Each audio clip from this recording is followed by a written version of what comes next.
is a piano version of the opening of Beethoven's Ninth Symphony, which I just picked up. Look at the mathematics in it, but ultimately Bond stuff follows math. I'll probably never look at it. Can I see that? You can I see the title? have it if you want. So fixed income mathematics. Yeah, unless you're really good at calculus, that's over your head, but you get the ideas. But some of it, you almost wonder why anyone bothers. Okay. Now this is very old book, Wall Street Words. Okay. Bill, can I keep this? Yes. Okay, thank you. See, this is too basic. This is just words. That's what's wrong with most books. Every definition may be perfectly correct, but you don't come out knowing. Review. Yeah. This is his book, Financial Statement Analysis. It's actually pretty good. I haven't read it all. I didn't even know he was a writer. Yeah, I remember he did a review on your book, and he was talking about his book. Then yeah, we lost okay. track of each other.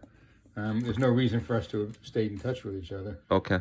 Emily Dickinson poems, that's not quite the same. The book, balance sheet ratio, this is credit analysis, forecasting. Is this still selling on Amazon? I'll find out in a second. Okay, I see. Let's get the date first. Okay. 2011, Martin Fridson and Fernando Alvarez. Okay, Amazon.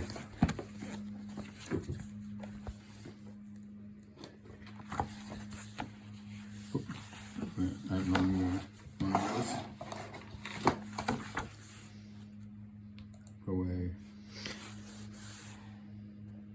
Amazon. So application and limitations of EBITDA. Interesting. I think I heard some good things about that at the time, but it's too far away from that. Is it in Boston? Where does he live? I believe when I was in contact with him, he was a New Yorker. Okay, I see. He worked for one of the brokerage firms. Preview analysis, Martin Fridson. There you go. Harvard Business School. Was he at Lehman at the time? I don't remember. You gotta sign in though. I don't have a. You don't have a login, huh? I belonged for a while and found it was of no use for me. It's for people who are working. However, this is interesting. He's commenting on Bitcoin, discussing Bitcoin and staying calm. Impeachment is a sideshow for the boy. He is active, isn't he? Yeah. Is Bitcoin for you? 5-minute read. That means it's too short to be really useful. What is Bitcoin? Digital currency or digital asset? Investment merits as a digital asset. Yeah, it's probably worth reading. So, there was a professor at Babson that did an online thing for the Boston Security Analysts. It was fantastic. He went into much more detail. Bitcoin is where stocks were when I wrote this book. Okay, the stuff you see is all surface and tells you nothing. Okay, this guy explained things in much more detail, put a perspective on it that most people don't even have a hint at. And in fact, I recorded it one. Well, who are you talking about? Are you talking about Princeton or the professor at some Babson? Professor at Babson who gave a speech on Bitcoin. Okay. You and I aren't going to do Bitcoin, but I think to be an educated person, Luna was tied to something else. It was supposed to be a so-called stable coin. Yeah. It means it's supposed to retain its value to $1, but it didn't. It exists only on paper, but if you've got a blockchain behind it, it is supposedly a firm, committed, absolutely yours, chain of who sold it to who, I sold it to you, you sold it to him, so you know what it is. Okay. But the question is, if all that's true, why did it go from $5 to $65? Where's the value? And you ask people who buy it, and they say, look, there's a limited number. The Bitcoin original documents say you can mine it, which is very difficult, but anyone with advanced math skills can mine it. Takes a lot of electricity. Yeah. But once we get to a certain number, there will be no more Bitcoins. That's right. So for a very naive reason, people thought, therefore, it has to go up. Okay. But it doesn't. Other coins came out, which is just as good or better. In some ways, they're better.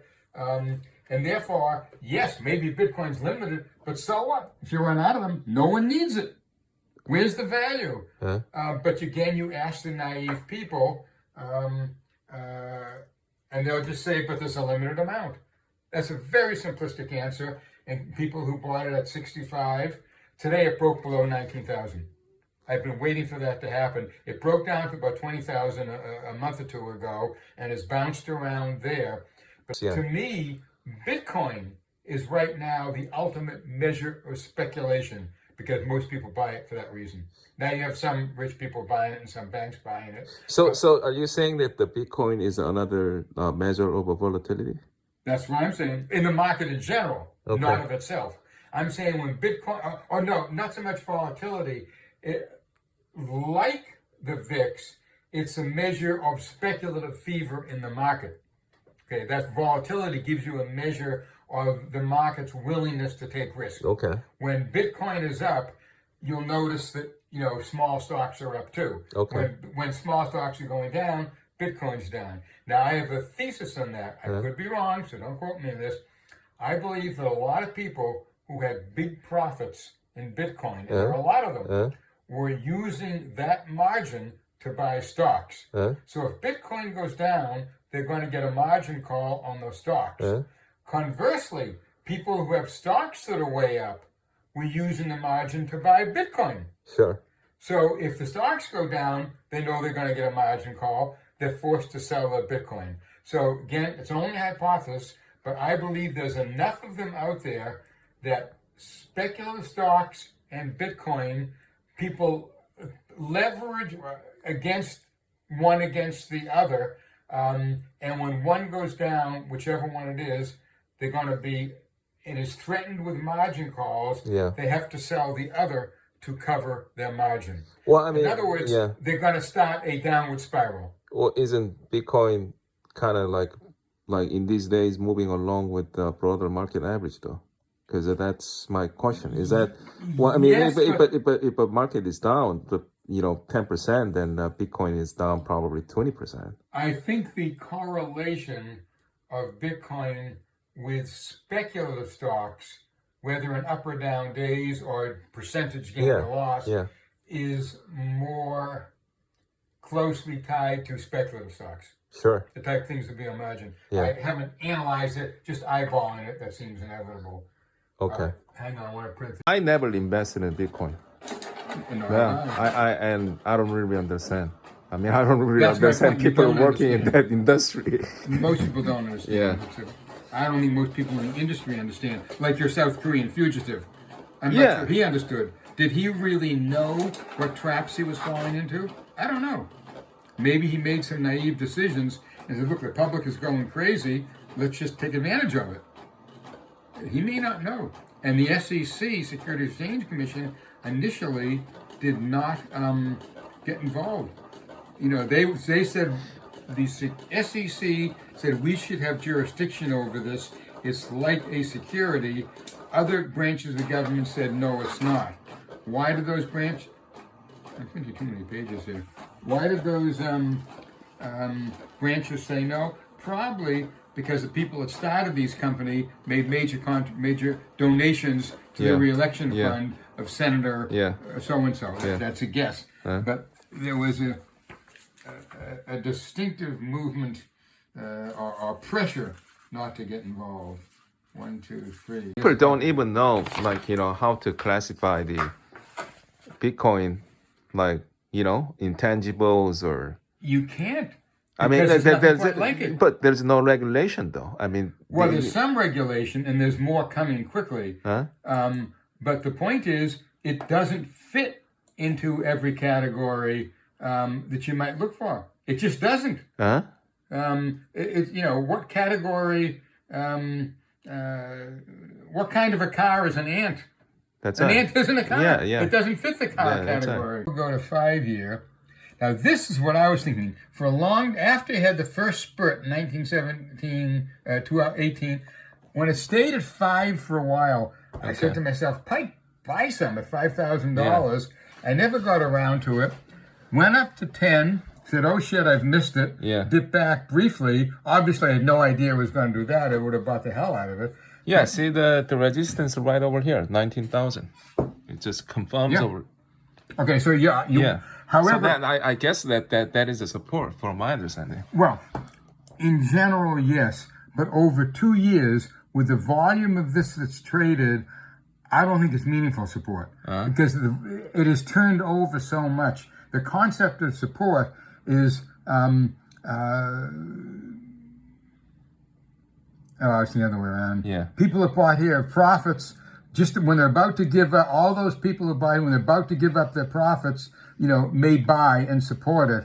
Or these people will see that as support line, but I think most of the ownership now is up in here. Yeah, of I don't course. think anyone, Yeah. although the volume wasn't as great as it was then, still, sure look for support. Yeah. But what do you see? You could see a curve with a breakout there. Like I remember clearly last year that it went down, broke the 30,000 support, and the people just freaking out. Right. Last year, yeah. Look at that. The first time it broke Yeah. through 30. Yeah. Now, if this were a 2 or well, we can do it to you. Remember, these average, so it's probably a little bit lower than that. No, it didn't get below 30. First time down, it got to about 32,000. Who would have believed it was going to double from there? Next time it gets to 35, looks like it's gained support. Everyone said, oh, it's up. Then all of a sudden, it falls out of bed. Yeah. Now, does it fall out of bed because fundamentally it's not worth it? Or because why anyone would want to finance everybody else buying on margin? I believe what crazy. happened was investors like you and I were told to lend them money and they give us 8 or 9% interest, which 6 months ago, when short rates were close to zero, was a bargain. But they told you we're going to lend our money to people who are going to buy Bitcoin. Yeah. That's insane. Well, I mean, and as a firm, if you don't have enough liquidity and then you get margin call, then how are you gonna, I don't have the answer. And that, my point